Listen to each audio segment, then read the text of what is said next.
Jejak Islam di tanah Sumatera.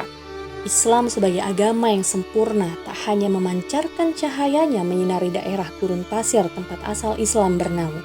Kesempurnaan ajaran dan pengaturan hidup oleh aturannya pun membalut hangat menyusuri penjuru bumi hingga kita akan menemukannya di tanah Sumatera. Masuknya Islam ke Indonesia pada abad ke-7 Masehi telah memberi spirit kepada Nusantara dan kaum muslimin di dalamnya. Lebih dari itu, Islam mewarnai dan memberi karakter yang kuat pada negeri ini.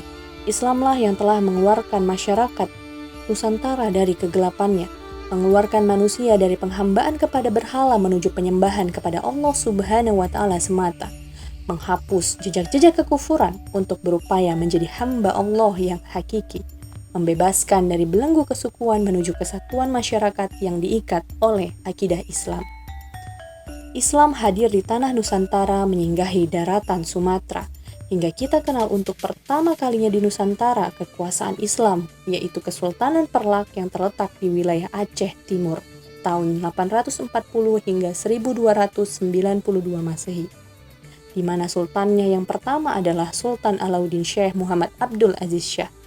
Dalam perjalanannya, Kesultanan Perlak pun akhirnya tenggelam dan bergabung dengan Kesultanan Samudra Pasai setelah masa kepemimpinan Sultan Alauddin Malik Abdul Aziz Johan berdaulat tahun 1267 hingga 1292. Kepemimpinan Perlak pun akhirnya bersatu di bawah satu komando Samudra Pasai. Perluasan wilayah dan penyebaran Islam pun meluas perlahan demi perlahan menyinggahi tanah Delhi, yang saat itu masih belum tergabung dengan Kesultanan Samudra Pasai, hingga akhirnya tubuh Islam membesar dengan terbentuknya Kesultanan Delhi di Medan yang dipimpin oleh Gocah Pahlawan yang merupakan Panglima Aceh yang berasal dari Delhi.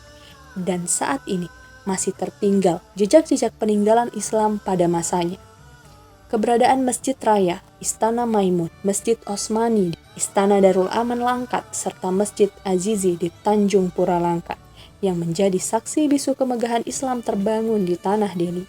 Aliran sungai pun tak luput menjadi saksi bisu yang merekam jejak perdagangan yang dilakukan oleh orang-orang pada masa itu. Sungai Delhi Tua yang menjadi area hilir mudik perdagangan, termasuk tembakau Delhi yang mendunia. Sungai Labuhan yang terhubung dengan Selat Malaka di daerah Pekan Labuhan yang menjadi pusat perdagangan yang ramai, dan Sungai Batang Serangan di Langkat. Namun, seiring berjalannya waktu, tanpa pengawasan dari Sultan Aceh dan Khilafah Islam di abad 19 akhir, Kesultanan Delhi dan Langkat pun tunduk pada Belanda, sehingga kekuasaannya tidak lagi berdaulat sebagai sebuah sistem Islam yang utuh. Pengecualian untuk Kesultanan Asahan, Serdang, yang masih memiliki jati diri, namun melemah pada abad ke-19. Dari kota Medan, Islam semakin meluas menuju Tanah Batak Kabupaten Karo, 946 atau 1539 Masehi oleh kepemimpinan Sultan Alauddin Riayat Shah Al-Qohar. Terbukti ada 4 wakil orang Batak Karo yang masuk Islam pada waktu itu sebagai wakil sultan di Kabupaten Karo. Hal ini dilakukan setelah Samudra Pasai meminta bantuan kepada Daulah Khilafah hingga membuat Khilafah Utsmani turut mengutus angkatan perang untuk mengusir Portugis yang berkuasa sejak tahun 1521 Masehi, hingga membebaskan tanah Batak dengan aturan Islam. Adapun Portugis melewati Aceh dalam rangka mengambil rempah-rempah ke Maluku. Pemerintah Utsmani juga pernah membantu mengusir Portugis dari perairan yang akan dilalui Muslim Aceh yang hendak menunaikan ibadah haji ke Tanah Suci. Aceh menjadi wakil khilafah di Nusantara. Pedagang-pedagang, pendakwah dari dunia Islam banyak yang datang dalam rangka menyebarkan Islam ke seluruh wilayah Nusantara. Struktur kekhilafahan pun terwujud mengadopsi sistem Islam pada masa Utsmani. Ada sultan dan wakil sultan di wilayah yang jauh dari pusat kesultanan, bendahara, Baitul Mal, panglima, ule balang sebagai gambaran amir jihad, syah bandar sebagai pejabat khalifah yang mengurusi perdagangan di negeri itu. Tak hanya Tanah Karo, Barus, Tapanuli Tengah yang memiliki lokasi potensial di jalur perdagangan internasional menjadi tempat berkumpulnya orang dari berbagai negara dan daerah sekitaran Nusantara. Tidak hanya dinamika ekonomi, aktivitas politik, sosial budaya, dan agama berasimilasi di wilayah ini. Islam sebagai agama yang mendominasi kepercayaan masyarakat setempat, dipimpin pula oleh pemimpin yang mengemban Islam sebagai akidahnya, memperkuat karakter Islam di tanah Sumatera.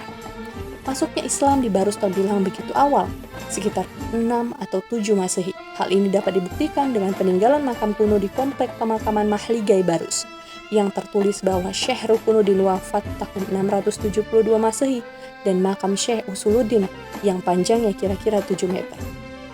Hal ini memperkuat argumen komunitas Muslim Barus yang sudah ada pada era itu. Perluasan wilayah kepemimpinan Islam pun sampai meluas hingga ke Asahan, ujung Tanjung yang ada balainya, yang dikenal dengan Tanjung Balai. Kekuasaannya seluas Batubara, Asahan, Labuhan Batu Utara Selatan, hingga wilayah sekitarnya. Yang akan kita temukan Istana Lima Laras, Istana Asahan sebagai jejak Islam di daerah Tanjung Balai. Sungai pun menjadi akses arus perdagangan seperti Sungai Asahan Tanjung Ledong dengan sejarah beras yang enak dan wangi. Islam membentang melingkupi Kepulauan Sumatera. Kekuasaannya secara perlahan memenuhi Kepulauan Sumatera secara umum dan Sumatera Utara khususnya. Pengaruh dan identitas yang melekat dalam sanubari dan derap langkahnya pun mengikuti kekuasaan Islam. Peran dakwah dan jihad menjadi bagian dari perluasan sistem Islam yang akhirnya membawa pengaruh besar bagi kelangsungan negeri ini. Dan hingga saat ini, kita rasakan manisnya mengecap iman Islam. Semoga tak lama lagi jejak ini mampu disambungkan agar kelanjutan kehidupan Islam terwujud kembali. Membingkai Islam sebagai aturan mulia yang diterapkan dalam konsep yang holistik untuk mengatur kehidupan umat manusia akhir zaman dari ketenggelamannya terhadap hawa nafsu. Wallahu a'lam bishawab.